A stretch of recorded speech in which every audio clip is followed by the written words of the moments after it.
我一直觉得书店不只是书店，它有它自己的情绪，有它自己的故事在发生。书店策展企划其实就是让这些事情、这些故事被看见。我们书店企划的工作呢，其实是让阅读变成一种体验，让书店变成一个好玩的地方。所有的读者他只要进到书店，他都可以去期待有什么好玩的事情等待着他去探索。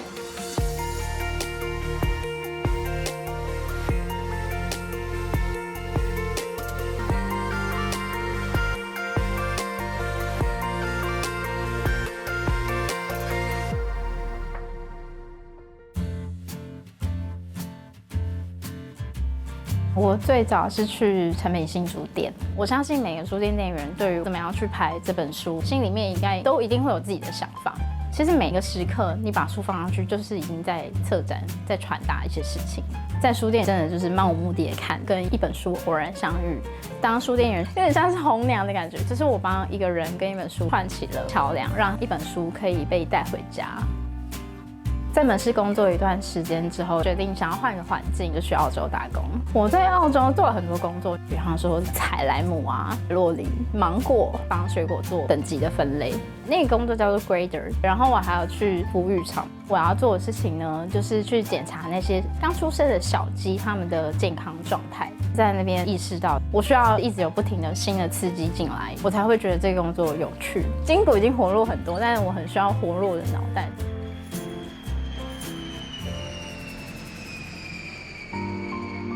那时候就决定，那我还是会来台湾，再回到从以前就一直很喜欢去的诚品，投了履历，也面试进来。过了没多久，当时就刚好R79开幕，需要一个企划，在一个很菜的状态下支援R79的开幕。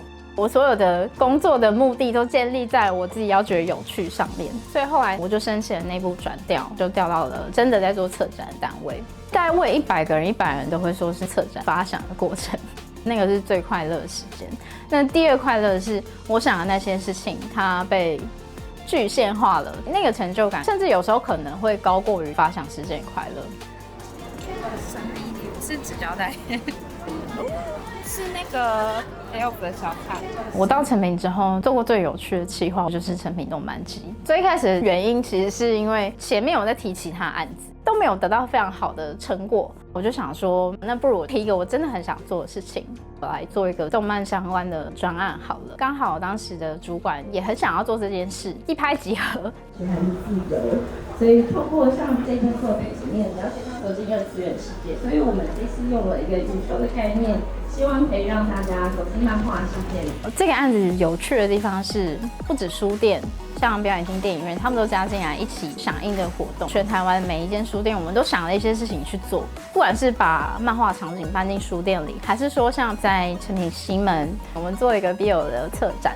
像玫瑰堂，我们直接就把那一间很小很可爱的店，它直接变身成一个期间限定的漫画店，就里面只卖漫画，那个成果也很好。大家想到漫画，接触最多一定就是日漫。诚品是第一次做这件事情，日本的出版社们一开始的时候搞不清楚我们想要做什么，所以我们那时候就做了非常多的合成图，这些画，这些好看的原画会在书店里面做出这样的呈现。诚品中友店那个进击的巨人，日方担心一点，就是原画的那个图能不能够放大那么大，贴在那个高7公尺的版面上面。他们会问这个问题，就是代表之前没有人做过。R79装置的话，因为我自己是R79开店的团队，我对于R79这个场地非常的熟悉，对它很有感情。我最喜欢的就是那个光盒，它很适合那种黑白分明，然后很细致的图。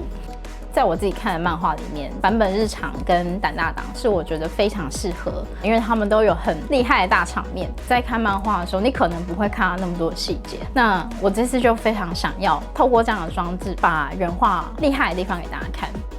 我们非常想要做的事情，想要让台湾漫画被大家看见，让大家了解台湾漫画其实非常的多元。这次动漫季就是吸引了年轻的读者们，他们真的走进书店，他们会想要进书店跟这些作品有一些打卡互动。比方说我们在R79的那个橱窗上面选了一个台漫 BL 的作品16647，看到很多读者他可能从南部搭车上来台北，就为了要跟他拍照打卡。